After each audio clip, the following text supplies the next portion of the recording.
Have you ever watched the person you love become a stranger right in front of your eyes? I saw it in the faint blue glow of her phone screen at 2 in the morning, her thumb moving in a frantic secret dance. Her back was to me, a rigid wall in the bed we'd shared for 8 years. I didn't know what I was looking at, not really. But a cold dread, heavy and suffocating, settled in my gut.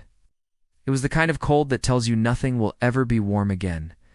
I watched her for a full minute, my heart hammering against my ribs, a silent scream trapped in my throat. She smiled, a small, private smile in the darkness, and that's when I knew. The woman I married was gone, and a ghost was sleeping in her place. If you genuinely enjoy our stories, please subscribe to the channel. Tell us where you're from and what time it is right now. It's always fascinating to know how far our story flows.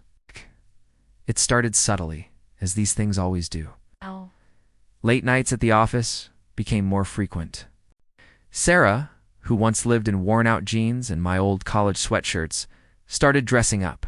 New perfumes, silk blouses, a sudden obsession with lingerie that was definitely not for my benefit. When I'd ask, she'd just laugh it off. A girl's got to feel good about herself, right? She'd say, the words practiced, smooth. She was an account executive at a high-powered marketing firm in downtown Chicago, on the 45th floor of a glass tower overlooking the river. The excuses were always plausible. A client dinner. A last-minute campaign launch. I wanted to believe her. God, I wanted to be the trusting husband, the one who wasn't crippled by suspicion. But the distance between us grew into a chasm. Kisses became pecks on the cheek. Conversations became interviews. She'd look at me, but her eyes were miles away, lost in a world I wasn't invited into. The first piece of concrete proof was a receipt tucked into the pocket of a coat she'd tossed on a chair. It was from a place called the Violet Hour, a dimly lit, expensive cocktail lounge in Wicker Park. The date was from a Tuesday. She, 500, supposedly been stuck in a budget meeting until midnight. The total was for $180. 2 entrees, 4 cocktails. My blood ran cold. I'd been home that night eating leftover pizza, texting her that I missed her. She'd replied with a simple, dismissive, "Ugh, me too. This meeting is hell." She was a liar. What? It wasn't a suspicion anymore. It was a fact, printed in black ink on a flimsy piece of paper. That night, I didn't sleep. I lay there staring at the ceiling, the architecture of our life crumbling around me. The woman sleeping beside me, breathing softly, was my enemy. Her cruelty grew with her confidence. She started gaslighting me, making me feel like I was the one losing my mind. "Why are you so insecure lately?" she'd ask, her voice dripping with a kind of condescending pity. "You've been so needy. It's really unattractive." She made me the villain in a story she was writing. Her affair partner, I soon discovered, was her boss, Mark. A slick, arrogant man with a plastic smile and a corner office ID seen once during a company Christmas party. He had that untouchable air about him, the kind of man who believed the rules didn't apply to him. And with him, Sarah felt untouchable too. They were careless. An email left open on her laptop, a hotel confirmation for a business conference in Miami, a charge on our credit card for a lavish dinner at Alinea, a place I'd been saving to take her for our 10th anniversary. Each discovery was a fresh stab in the heart. The breaking point came on a rainy Thursday.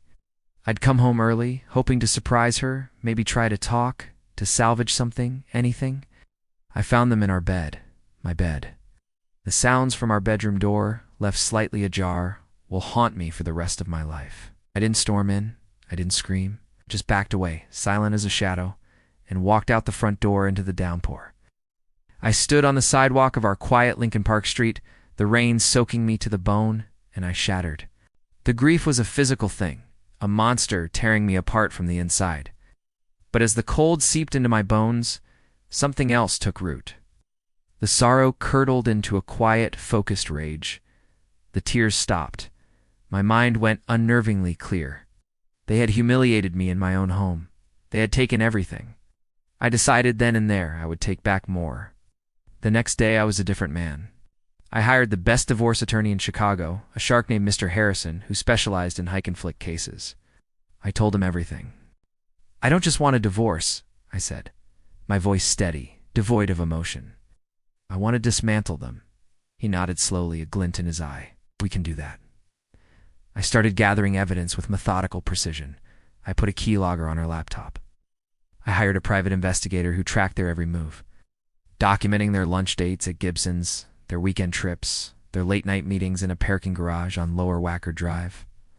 I got photos, I got audio, got copies of hotel bills and credit card statements. Sarah, oblivious, continued her charade, growing ever more arrogant. She told me she needed space, that she was thinking of staying with a friend for a while to figure things out. I just nodded, playing the part of the broken, pathetic husband. Whatever you need, honey, I'd say the trap was set. Sarah's biggest client, a massive tech firm, was holding their annual gala. It was the social and professional event of the year for her company. Mark would be there, and Sarah was slated to receive a major award on stage. She had been gloating about it for weeks. This would be her moment of triumph, and it would be her moment of ruin. 2 days before the event, I had Harrison's office serve her with divorce papers at her office. The petition was thick with evidence transcripts of her emails with Mark, photos of them kissing outside a hotel, detailed accounts of their affair. I included a motion to freeze all our joint assets, citing her excessive and fraudulent spending of marital funds. Panic set in. She called me, screaming, crying, threatening. I didn't answer. The night of the gala, I made my final move. I packaged the most damning evidence, a clear photo of her and Mark embracing a transcript of their explicit emails, planning their future together, and sent it.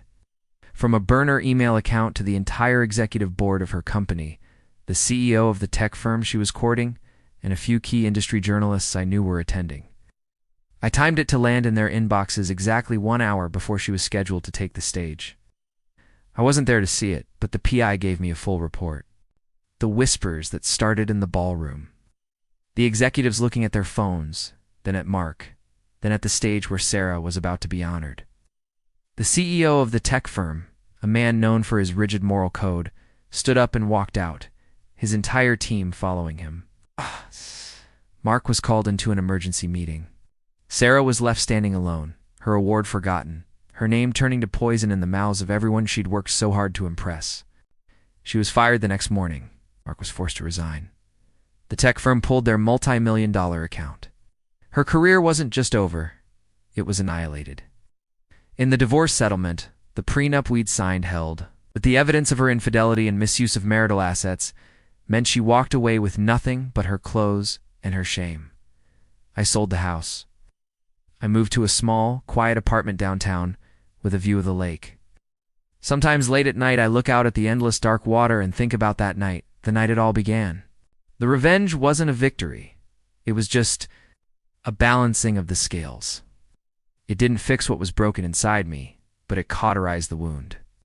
The silence in my apartment is heavy, but it's an honest silence. It's the sound of a life that is mine again. She left Chicago, I heard. Moved back in with her parents in some small town, a ghost of the woman she pretended to be. I never saw her again after that final meeting in the lawyer's office. I just asked her one simple question as she was signing the last of the papers, her hands trembling. Was it worth it? She could not look at my eyes. The end.